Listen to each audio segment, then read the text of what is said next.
In recent years, the global power dynamics have been witnessing a significant shift, with economic prowess playing a pivotal role. China's rapid ascent as an economic superpower has not only reshaped international trade, but has also enabled it to exert substantial influence, particularly in the South Asian region. In response to this, India has formulated a strategic plan aimed at curtailing China's financial dominance in South Asia. For China, greater influence in South Asia supports domestic and foreign policy goals, specifically protecting access to world markets via the Indian Ocean's region's important global maritime routes. Aiming to challenge India's position as a regional naval hegemon, China's People's Liberation Army Navy has also built up a presence in the Indian Ocean. Furthermore, using the ambitious Belt and Road Initiative or BRI, Beijing has strengthened relations in South Asia through infrastructure investments and more excellent connectivity via sea, road, and rail. This also supports China's ambition of building a community of common security in the neighborhood. Most of India's South Asian neighbors, aside from Bhutan, have joined the BRI, under which Chinese investment has grown considerably through soft and hard power. Since 2018, China has committed or invested over $150 billion in the economies of Bangladesh, Maldives, Myanmar, Pakistan, Nepal, Sri Lanka, and Afghanistan. China is now the largest overseas investors in Maldives, Pakistan, and Sri Lanka. China's establishment of a military base in Djibouti and the Sri Lankan authorities allowing a Chinese military surveillance ship to dock at Hanbantana port have exacerbated these concerns. From India's perspective, China's growing influence has placed it in competition, pushing it to consider its regional foreign policy and engagement. It has done this by implementing a neighborhood-first policy in South Asia. The Act East approach, under which India strives to strengthen ties with nations in Southeast Asia and the rest of the Asia-Pacific region, provides additional support for this approach. In addition, New Delhi has invested in infrastructure, particularly in energy and connectivity, and extended credit lines to 5 nations in the region: Bangladesh, Maldives, Myanmar, Nepal, and Sri Lanka. Concessional loans for strategic infrastructure projects abroad have helped Indian corporations like Adani Group to develop their presence in Asia to assist these initiatives. The expansion of China's spheres of influence is not without difficulties. The BRI has drawn a lot of criticism for China due to its predatory loans and efforts to legitimize the country's authoritarian system of governance and economic growth. India clearly has the edge in Bangladesh, where China-India competition has been fierce. This should not be surprising given that Bangladesh, formerly East Pakistan, largely owes its independence since 1971 to India's military support against Pakistani forces. Nevertheless, China has been making inroads for some time. In 2016, Chinese President Xi Jinping visited Bangladesh's capital, Dhaka, inking 27 BRI agreements worth around $24 billion, and making China the most extensive foreign line of credit to Bangladesh. By comparison, India Prime Minister Narendra Modi pledged $2 billion in assistance in 2015. Beijing and New Delhi have access to Chittagong, Bangladesh's principal seaport along the Bay of Bengal. Last year, China has finished constructing the Padma multipurpose bridge to reduce transit times between Chittagong and Dhaka. Additionally, both sides are jock-eyeing to develop Mangla and Pera ports. Through BRI, China has pledged to develop Bangladesh's road and rail infrastructure and its power grid. China also remains a top trading partner. India has experienced strategic fortunes in the Maldives since 2018, not so much as a result of its own efforts, as a result of the island's nation's domestic politics. Abdullah Yameen, the former president of the Maldives, actively courted China rather than India and is currently serving time in prison for corruption and money laundering. Yameen served as Beijing's representative in the Maldivian capital of Malé. The Maldives secured a free trade agreement with China and joined BRI during his administration. The regulations enacted by Yameen's government let foreigners, especially Chinese nationals, to own land. He also called for a stronger Chinese presence in the Maldives to oppose India and attempted to build a Chinese observatory capable of tracking ship movements throughout the Indian Ocean, though the project was reportedly abandoned. Later, with Beijing's assistance, his party launched a national India Out campaign.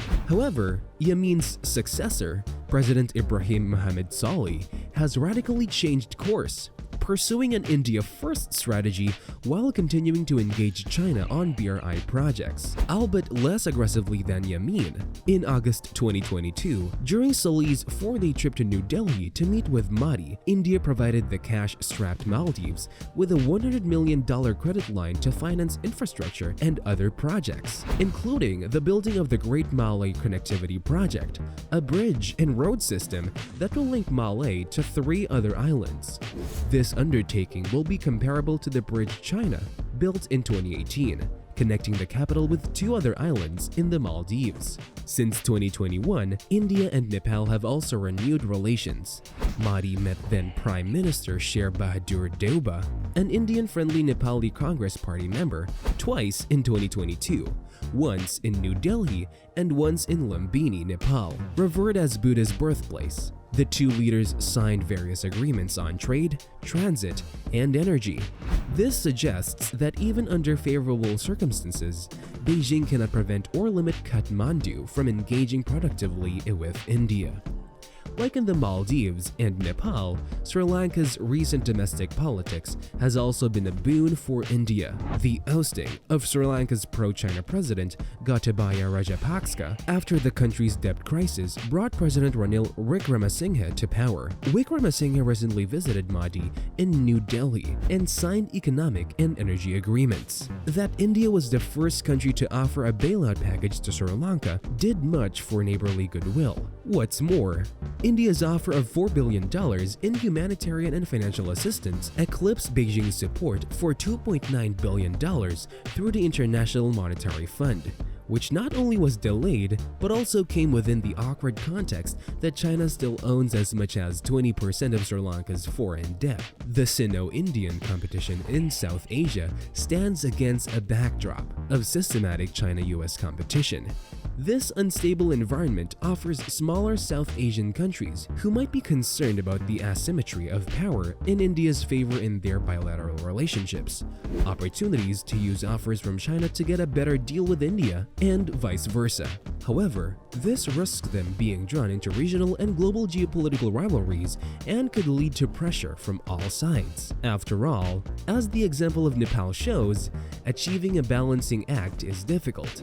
As it stands, the geopolitical landscape of South Asia is being decided by this increased rivalry, and how these minor powers navigate it deserves closer attention.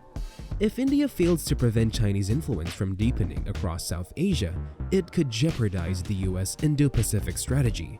In this scenario, New Delhi would be intensely focused on strategic competition in its neighborhood and less likely to have the capacity to support US objectives farther afield. Whether in Southeast Asia or the Pacific, India might also prioritize its partnership with Russia, hoping Moscow might convince Beijing to change its behavior. Finally, if India concludes that China is successfully encircling it, the possibility of war between the 2 nuclear-armed powers is increased. None of these outcomes are desirable, and to avoid them, Washington should look out to bolster New Delhi's efforts to not only stay ahead of Beijing in South Asia, but further widen the gap. Overall, India is winning the strategic competition in South Asia, but there is no guarantee it will stay that way. As we have seen, an election can change a country's political alignment in the blink of an eye.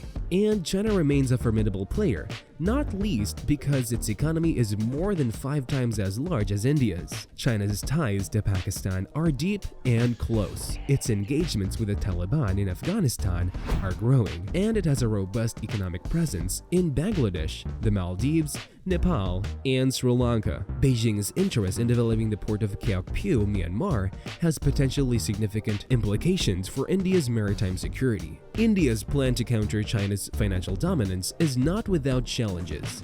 Economic constraints, bureaucratic hurdles, and historical rivalries can impede the smooth execution of these strategies.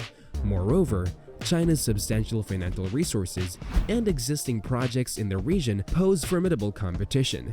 To navigate these challenges, India must maintain a consistent, pragmatic, and inclusive approach. Continued engagement with its neighbors, open dialogue, and transparent project implementation will be crucial. Collaborative efforts with like-minded nations and organizations that share similar concerns about China's influence will also strengthen India's position. India's strategy to end China's financial dominance in South Asia reflects its commitment to regional stability, economic growth, and sovereignty. By offering alternatives to China's economic overtures, fostering connectivity, and building partnerships, India is paving the way for a more balanced and prosperous South Asia region. As this geopolitical contest unfolds, India's multifaceted approach will shape the future landscape of economic and strategic influence in the region. Make sure to let us know your thoughts down below. Subscribe to the channel as a sacrifice to the gods of the algorithm. Thanks for watching, and see you next time.